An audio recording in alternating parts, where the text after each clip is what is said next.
Cashflow Diary Podcast, episode 112.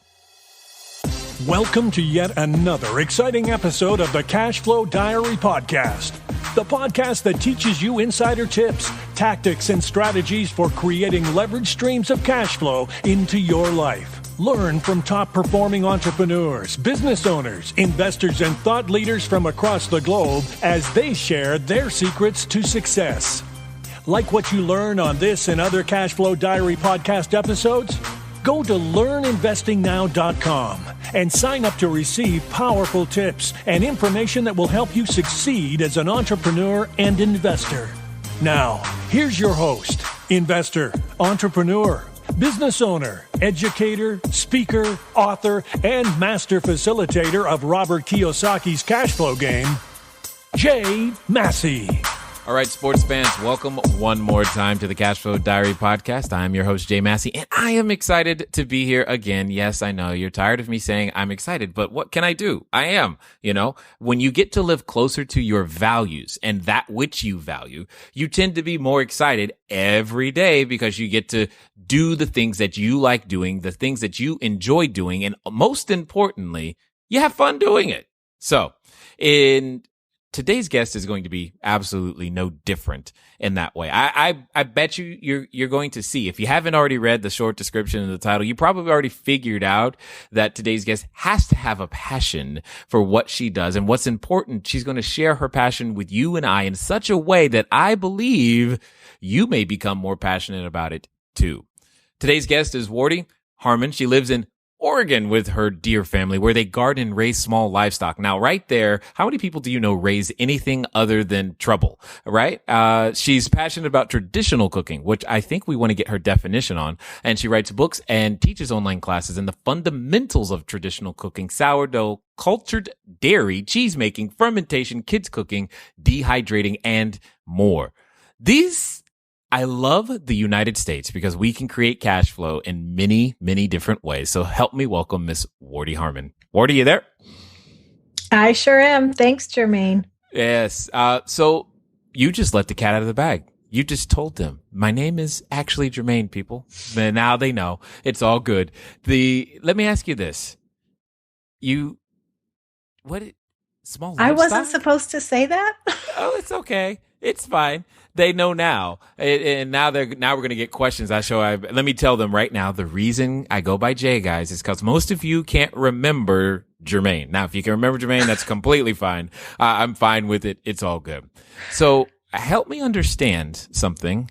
You raise small livestock? Where did that come from? Sure. I'd be happy to fill in the blanks there. Well, we love good food. So we have about 5.5 acres here, and we've raised a variety of animals over the years, from chickens and ducks to a dairy cow to sheep and goats. So we're not necessarily raising them all at the same time, but we have raised all of them, and they've provided food in the form of milk, eggs, or meat. So currently we have sheep and 1 goat. Awesome. Okay. Well, so you got my attention when you said 5.5 acres. I'm like, oh, okay. So this is real estate, but no, this is a different way to use real estate, and you've come up with a creative way. Now, are you trying to tell me that if I want good food, because that's what you said, those were your words, are you saying the only way I can get good food today is to literally raise it myself? Well, raise it yourself or raise it from someone you trust. Most of the food in the grocery store is, well, let's just talk about meat, milk, and eggs in particular, unless it's organic, and sometimes those labels don't even tell you very much. Then pretty much the meat, milk, and eggs comes from a feedlot situation where the animals aren't eating the best food for them, which translates into them being ill, and their food that we end up eating is not very good for us. It has the wrong kind of fats. It might have traces of pesticides and antibiotics and medicines.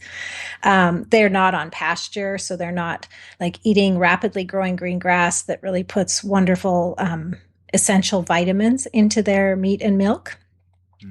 So yes, that is what I'm saying. I'm a huge proponent of natural food.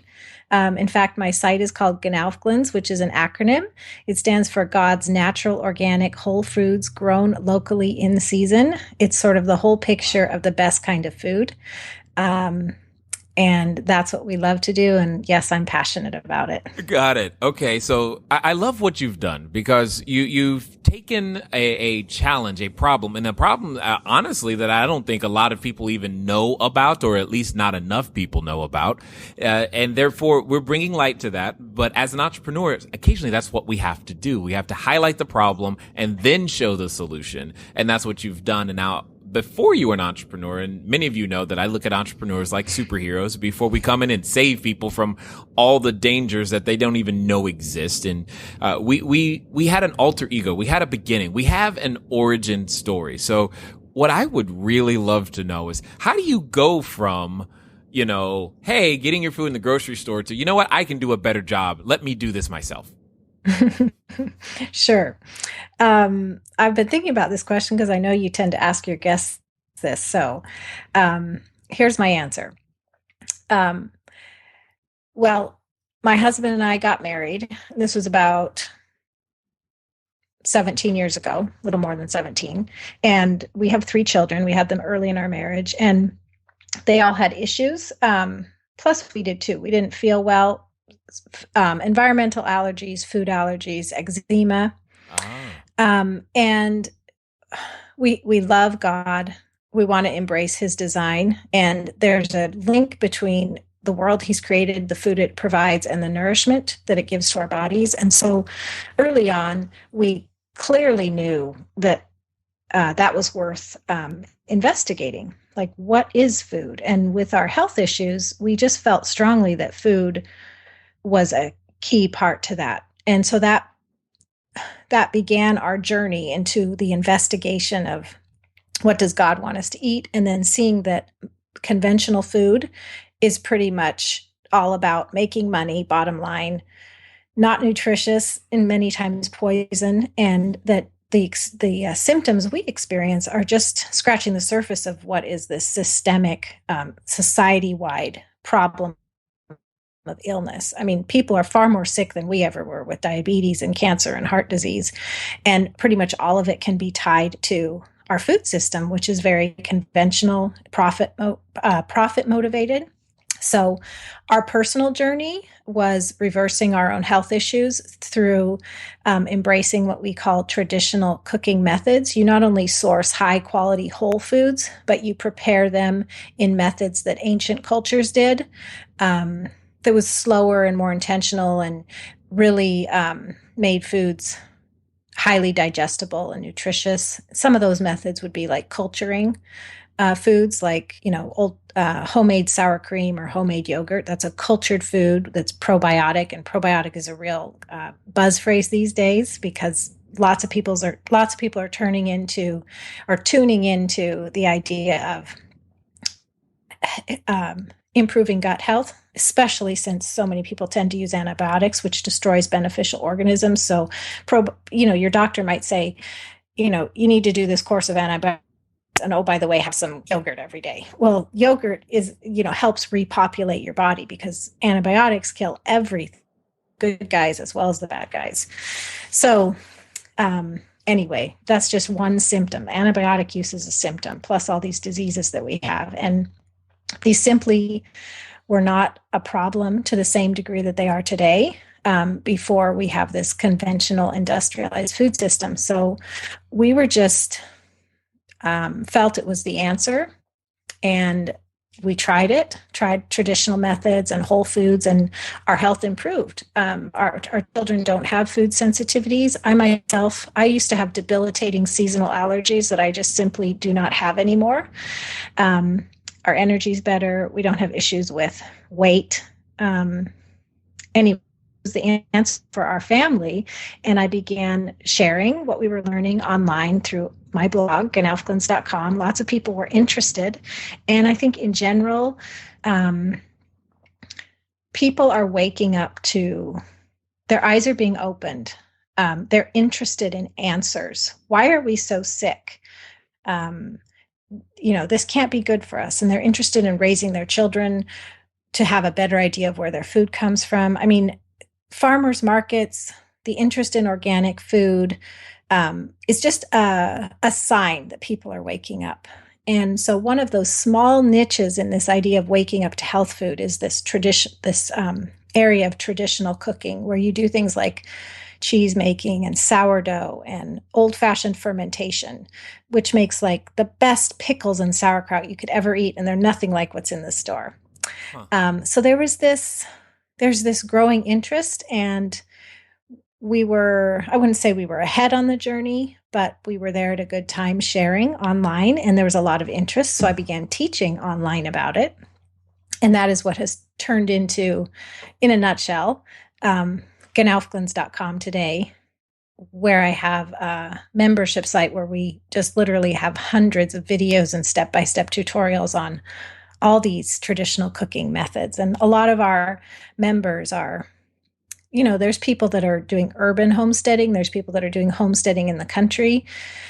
But no matter what, everyone is interested in sourcing foods, whether they grow it themselves or sourcing it from a local farmer, or even if it has to be shipped in from somewhere, from a company that really embraces healthfully grown, naturally processed, well done food.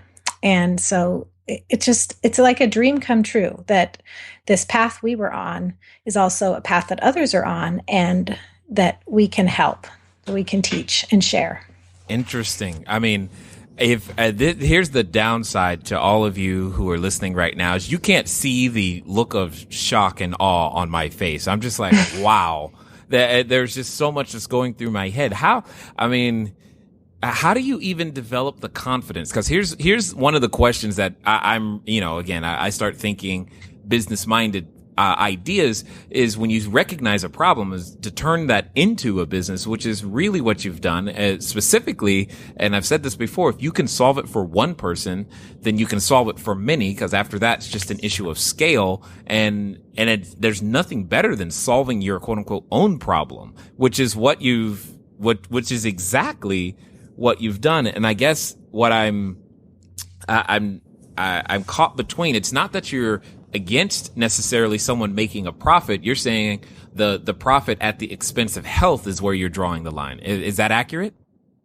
Oh, yes, definitely. I mean, I'm not going to lie. I think that most conventional food choices out there are poison, with the sugar and the salt and all the processed foods. And, I don't know what the percentage is. It's very high. It could be like 80% of processed foods have genetically modified corn. And that's really bad. There's just Google genetically modified corn downsides. Okay. So yeah, I'm not against people making a buck, but I am against sacrificing health. And I think that's what the big ag, big food companies have done. And we are all paying the price. I mean, maybe the food is cheap, but we pay the price. We don't feel good. We have doctor visits. We have chronic and rampant antibiotic usage. We have diseases. So yeah, I mean, I think it's poison, most of it. Got it. I see. Okay, that's fine. That's perfect. So, and here's another way of reframing and thinking about that same thing. Remember, guys, you can choose good, you can choose fast, or you can choose cheap, but you should never sacrifice good. And what I hear you're saying is that we keep making the choice of fast and cheap at the expense of good. So I now have a question though. Because if and again, I'm just your normal person. I'm probably asking questions that other people are thinking. But because I was, my experience has been anything that has been quote unquote good for me tastes horribly. So we've got to help me with that. Help me. Come on, Wardee. I know you can help me. Okay. Well, I can help you with that. And I can help you with something that you haven't asked yet. So the first thing is it tastes awesome.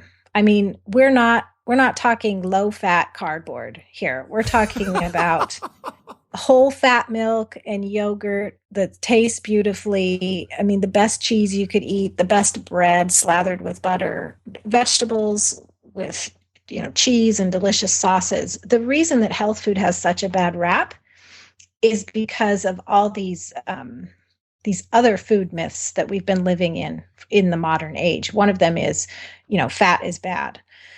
So yeah, I mean, it tastes awesome.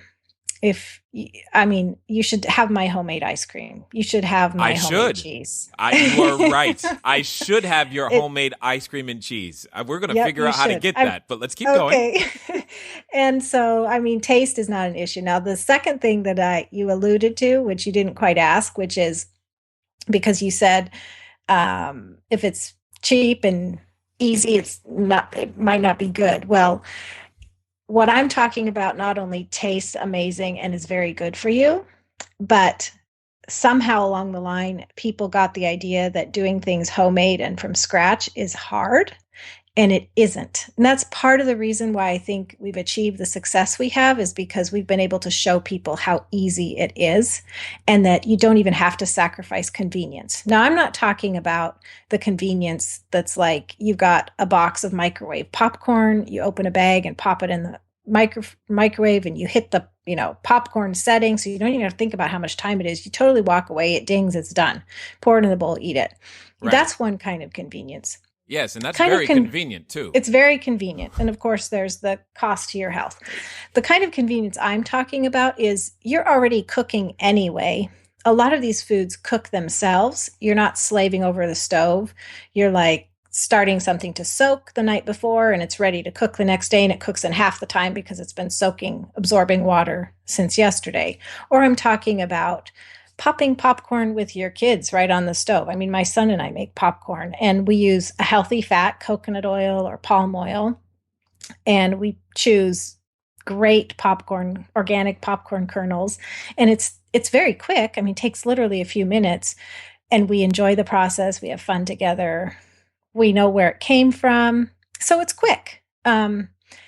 And I myself, before we came to where we are now, I totally bought into convenience. I was a new mom, and the SpaghettiOs and the Pop-Tarts were just like calling my name because of how easy they were. No, you're going to take away my Pop-Tart? Oh, come on. Yeah. So, but what I realized was we feel so much better, and it's not hard or takes a long time to do what we're doing. And there's so many more benefits in it, from the way that our family cooks together, from the way that we know where our food comes from. We can believe in the person who grew it, or ourselves if we grew it ourselves. Our health is improved. So it's this big picture of delicious, healthy, and pretty darn easy. Awesome. Okay. All right. Hey, I'm willing to get on any bandwagon, especially when you start telling me that there is an easy button that I can press. So it's completely fine. Now, help me understand how you go from just doing it for yourself, then gaining the confidence to, quote unquote, for all intents and purposes, take on the big boys and say, look, what we're doing is better. And you, general populace, everybody, you need to pay attention. How do you begin the inclinations of charging for this service and making this available to other people? And where did all that come from? Sure. Well, one thing that happens when you start sharing, and I don't know if this is a thing with women or with everybody, but you have friends and you start talking about what you're doing and learning. And I always had this dream that I would be able to make money just doing what I loved. And I strayed from that path. I was a Mary Kay rep for a few years. When I was little, this is just a story from my growing up. I've always been crafty. And so very young, I crocheted and knitted, and I would chain stitch these long crochet strands. It's just a chain stitch. And I would try to sell them to everybody in the family as belts, and I figured out this pricing scheme, and it was like, I'm crocheting anyway. Do you want to buy a belt? Well, so when you start learning about food and it's so life-changing and your health has been transformed and you're talking about it with your friends, it's not a matter of confidence. It's a matter of, this is really cool. This is what it's done. And then people are interested. And that same thing happened when I was blogging about it. People would read, they would ask questions, they would ask for more information. It wasn't even a question of, do I have to be confident? It's like, I have the information And I know it can help you because it helped us. And so I blogged for a few years, just building up an audience, which to be honest was very small compared to what it is now. But it was enough to say, I'm going to teach an online class on this, and to get a great response, because people are hungry for the information. We're not the only ones who are dissatisfied with our health and our food system. There's more and more people all the time that are looking for answers. Did you just say people are hungry for the information? Was that an intentional pun there? Okay, that's pretty cute. So that was good, because no, I didn't intend that. I'm sure it's true. Yeah, They're hungry. Well, okay, so on that topic then, okay, so you're an entrepreneur, you're solving the problems as it relates to food, you're making these things happen, you're beginning to hit on some things that I think many entrepreneurs are concerned about, not just their food, but the size of their business, i.e., is there enough of a marketplace? Or do people really want what I have to offer? Will they pay for it? Can I create cash flow? Talk us through the process of how you came to the realization that all of those questions, the answers to all of those questions for you were actually, I can turn what I love to do, because that's another common misconception is if I love to do it, it doesn't make money. And if I don't love to do it, it makes a ton. So help us through that process for you and how you came to that realization. Are you tired of letting good cash flow generating ideas go to waste? Go to CashFlowDiary.com/ready to apply for a complimentary, yes, that means free, one-on-one breakthrough session. Take action now. Go to CashFlowDiary.com/ready. Again, that's CashFlowDiary.com/ready. Before we get back to today's episode of the Cashflow Diary podcast, your host Jay Massey has some important insights to share with you.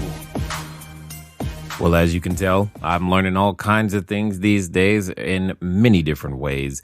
Our guest today has done an incredible job of just blowing my mind, and hopefully she's doing that for you as well. And I will get you straight back to that. Just want to make sure that everybody knows two things. One, the audiobook has been finished. Audible is doing its final Q&A, and hopefully they will approve and everything will be fine, and you'll be able to send it out to all you guys who are already on that list. 949-682-3565. The keyword is audio, AUDIO, or cashflowdiary.com/audio. We'll be able to get it to you soon. It is coming, and I'm so glad to say that.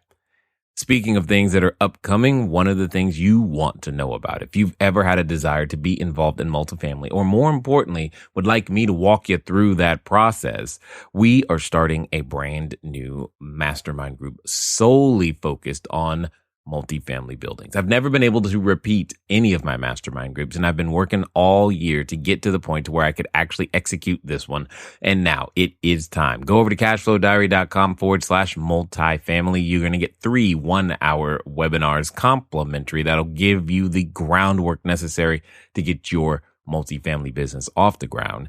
And you'll see the special offer that we have there for you if you so decide that you want to do it. Cashflowdiary.com/multifamily. Download the ebook, watch the webinars. I hope that you will give me the opportunity to serve you and work with you in a closer way. And just so you know, we got people that are also not just in the U.S. making this happen. So yes, it will work where you are. I'm looking forward to working with each and every one of you.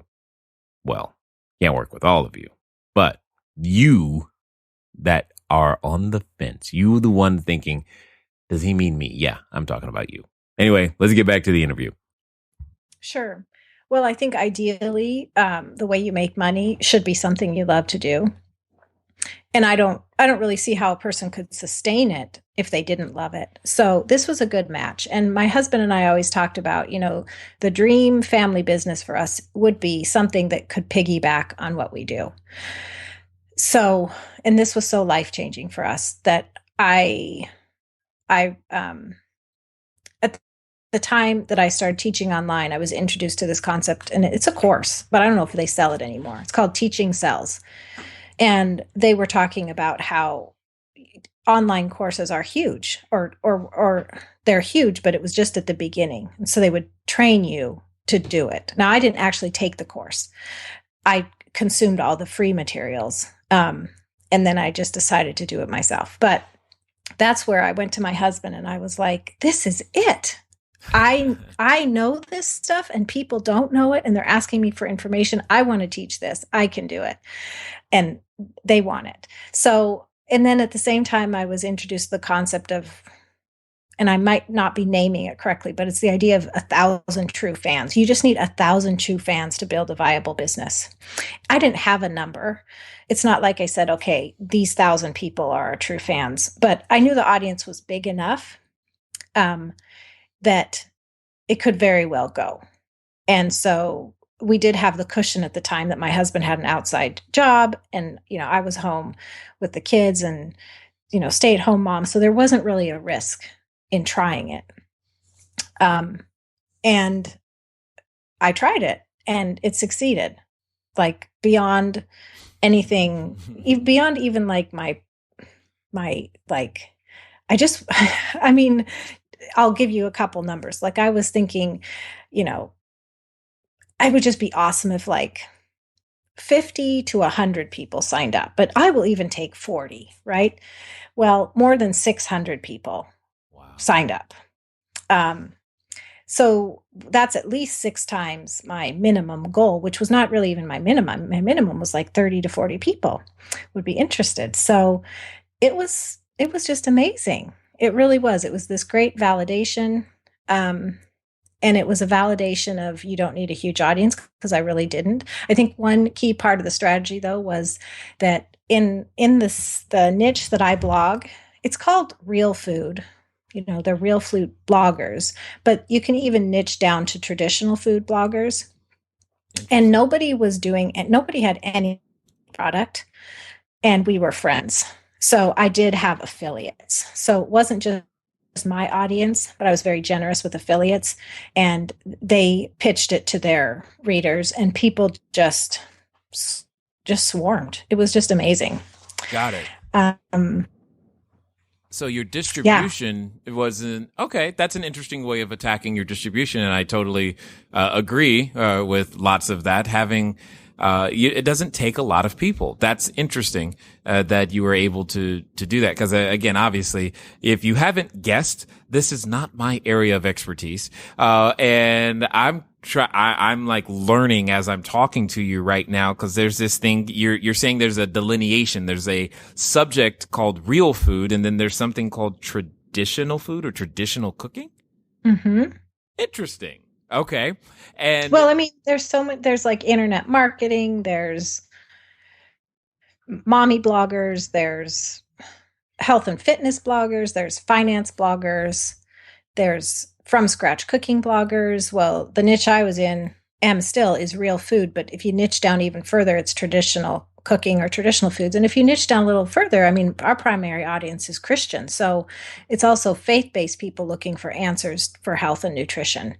And I think that's, from the very get-go, although, today I can clarify it and say, this is my target audience. I didn't really have it written out back then, but we knew.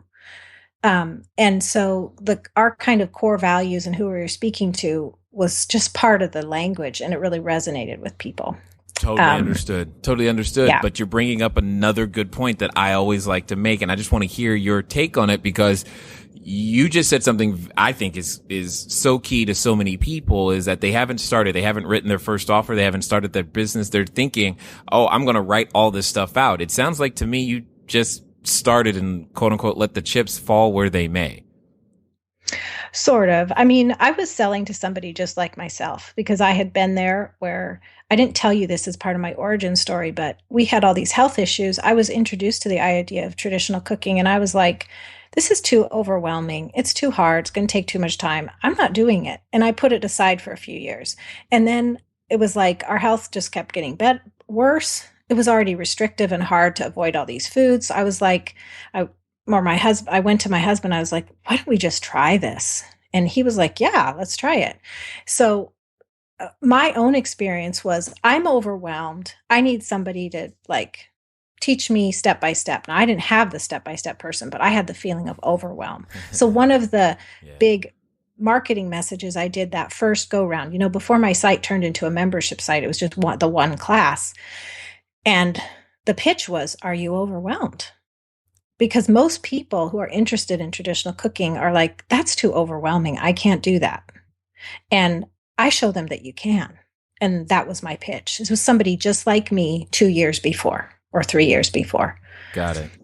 That makes sense. And again, guys, that's where the concept of investor identity comes from, is that when you're trying to provide a product or a service to anybody, start with yourself as the first person to try to serve and solve for, so that you can move on from there. So, help me understand, talk us through, you have the first class, you have a bigger response than you even could possibly imagine.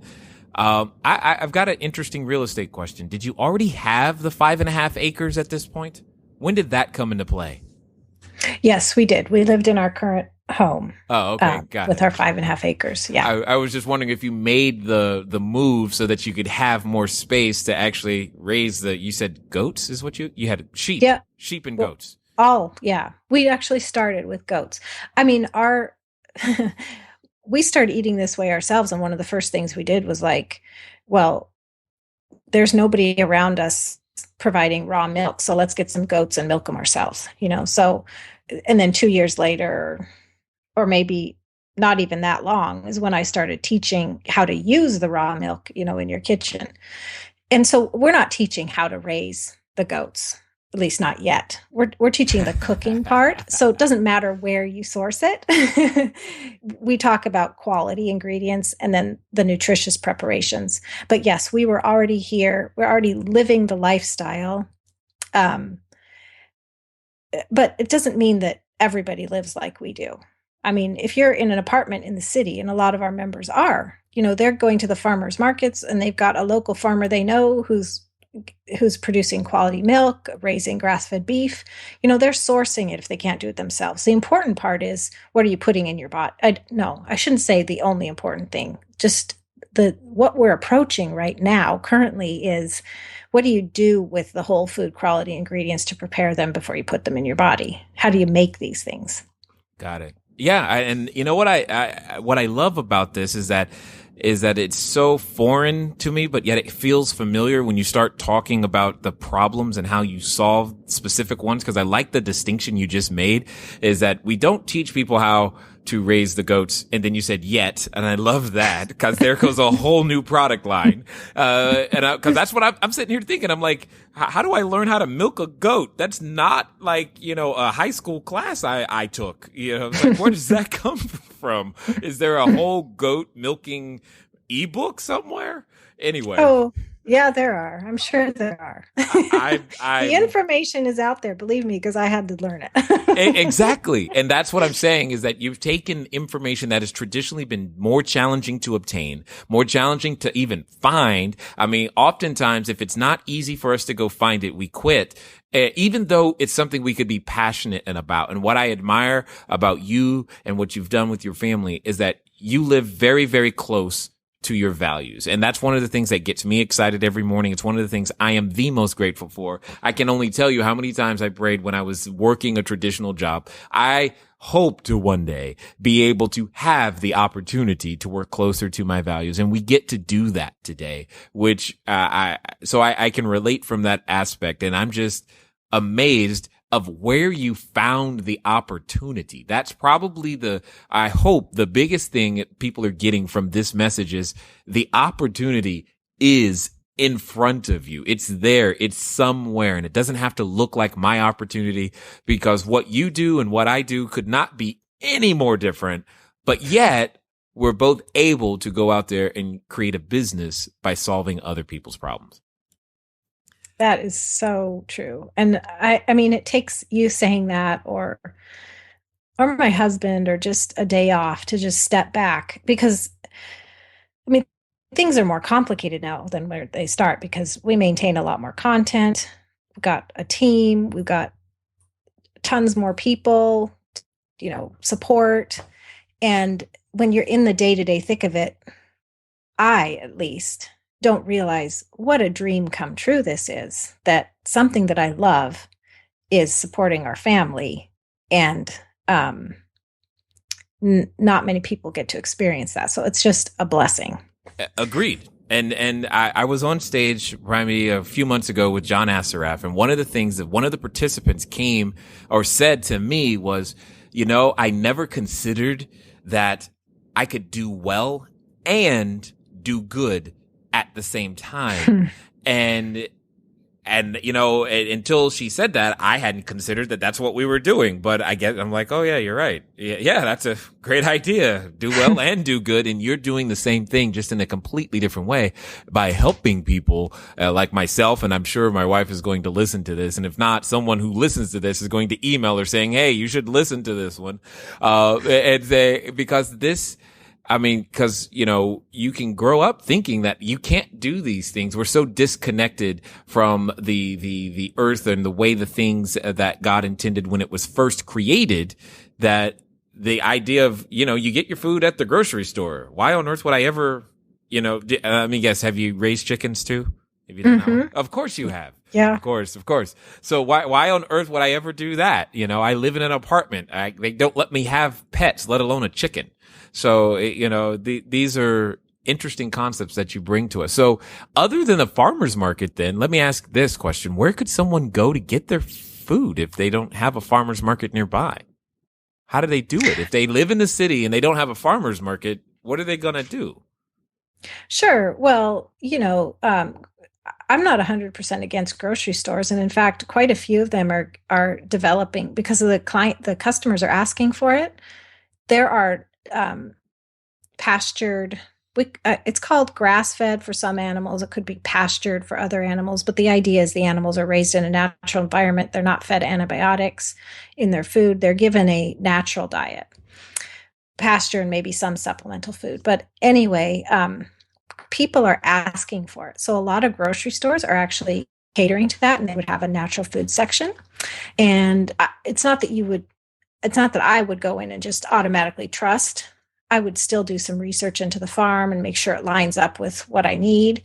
Another option is there are websites out there. One of them that comes to mind is called eatlocal.com. And you can put in your zip code and you'll get an output of farms and producers who have put their information in the database and what they offer. And there might be CSAs, which is community supported agriculture, where it's a farm that's raising things or acquiring things from high quality sources and like putting together a weekly box that could have just produce, could have fruit, could have meats, or a blend. There's also you-pick farms where you can go pick your own fruits and vegetables. Farmers markets are listed, or just people that are raising backyard chickens. I mean, they might raise 100 or 200 pastured broilers a couple times a year, and they list it there, and then you can go in on it. So, and you might find grass-fed beef, pastured pork. It's growing. You could also just, like the traditional food movement, there's a nonprofit organization that really does a lot of work in this. It's called the Weston A. Price Foundation, named after a dentist who traveled the world and looked at traditional cultures and their diets and studied their health and found that they had virtually no disease, and kind of studied what they ate. And then they were unpolluted, for probably a good word, by modern diets. So anyway, this foundation is named after his work. He's passed on. He was back in the 30s. And they have a pamphlet they put out every year with good, better, and best choices of all kinds of foods.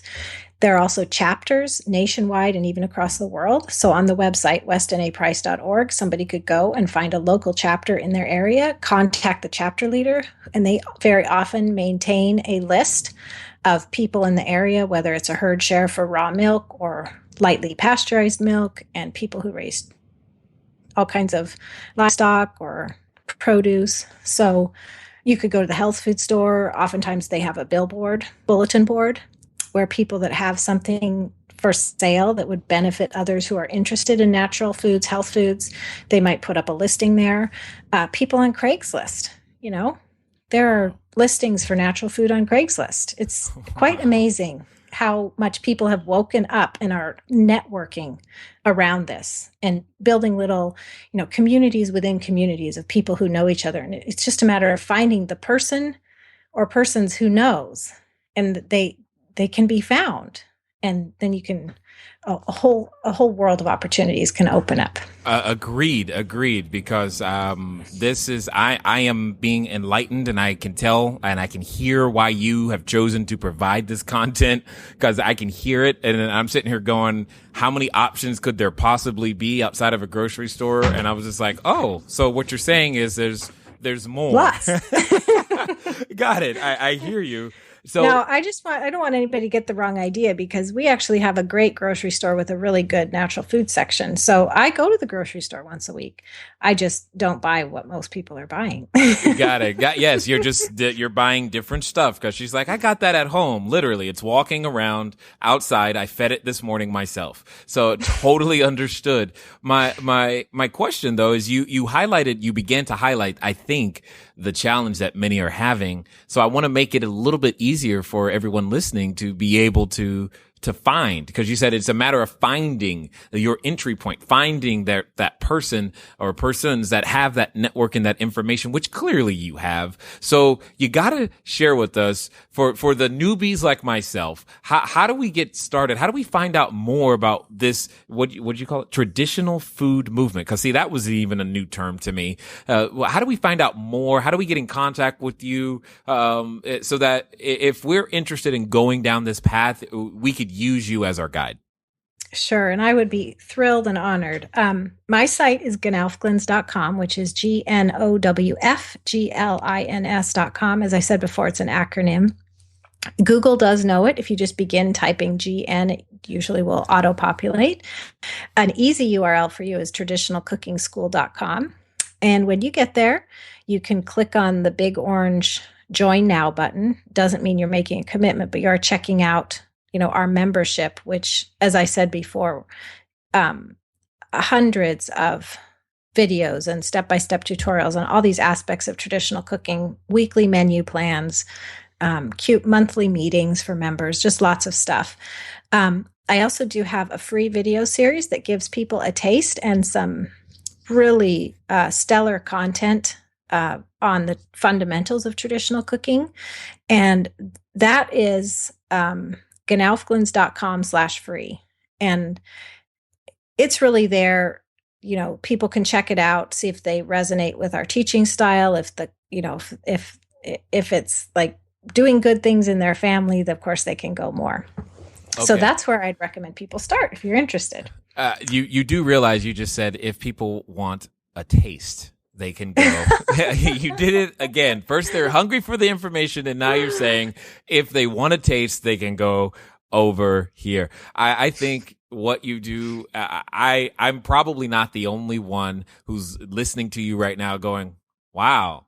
And inside there is a complete opportunity that could support my family. I've said it before, and I'll say it again. No one has a money problem. We have an idea problem, because you have taken an idea and turned it into something that supports. And I think you said you had staff and people. So now it's not just providing a solution or an income for your family. You're actually providing jobs for other people based upon this same concept and solving other people's problems and giving them access to how to make this a reality in their life. And for that, it is nothing but job well done. And I am blown away. I'm right now. You've got me wondering, what does, you're making it sound like I've never really tasted butter or ice cream and all these other things. And I was like, I wonder what her butter and ice cream and cakes take. Like they probably taste a little better. So anyway, I'm definitely glad that you've taken the time to invest with us here at the Cashflow Diary. Thank you so much for having me. It's just been an honor. Now, before I let you go, I want to know, what would you say to that person who's thinking about it? Maybe because, we can come up with some crazy ideas. We're sitting at our, you're sitting up late one night, you can't sleep, or you're dreading Sunday night because Monday morning is coming, or you've tried a business before, it didn't work out, or you're in the middle of a business and maybe you're thinking about another one and you think the idea is just too wacky to try. What would you say to that person who's feeling or thinking that right now? Well, I would say you don't know until you start connecting with people. And there is absolutely no risk, no downside, and like very little cost. I mean, a few bucks a month to start a blog or start a podcast and start talking about what's on your heart. And if it's connecting with people, it's going to spread and you will get feedback, and you'll know just by the interaction whether there is material there that could be shared. I mean, that's just one test. It doesn't mean you couldn't just put something out there and see. But of course, before investing a lot of time or money into a product, you could just start a conversation, and that costs nothing. That's how I got my start. I mean, I had a family blog where I did crafts and things, but food was the thing that got people. And when I started talking about food, that's when we got some real conversations, real interest, started building an audience, and that turned into a product. And I was a stay-at-home mom. My husband was at work. I spent lots of time on it because I loved it. But it was just it was perfect. It just really worked out. And we don't live in a bubble. And sadly, maybe 99, let's say 80-20, it's the 80-20 rule. 80% of our ideas are going to go nowhere, but you don't know unless you put those 100 out there, which 20 are going to work, Well said. Again, thank you for investing your time here with us at the Cashflow Diary. Okay, everybody, guess what? You know what it's time to do. It's time for you to move at the speed of instruction. I can't even begin to list for you the number of resources that were given to you in this particular episode. If you have an interest in feeling better, and we didn't get down the looking better, but I bet you probably look better if you start eating better food too. Go to these websites, and I can't pronounce the other one. I'm going to say go to traditionalcookingschool.com, because and I know that this is something that's been on your mind, and now is the time to go out there and take that next step. Take your ideas. It doesn't matter how wacky. I like what she said. It doesn't matter what you think. Just go out there and test them. Let the marketplace tell you. Let them give you feedback so that you can make the corrections necessary to move forward to the next step. Guys, it's been fun talking to you. Thanks for listening, and I look forward to talking to all of you again soon. Until next time.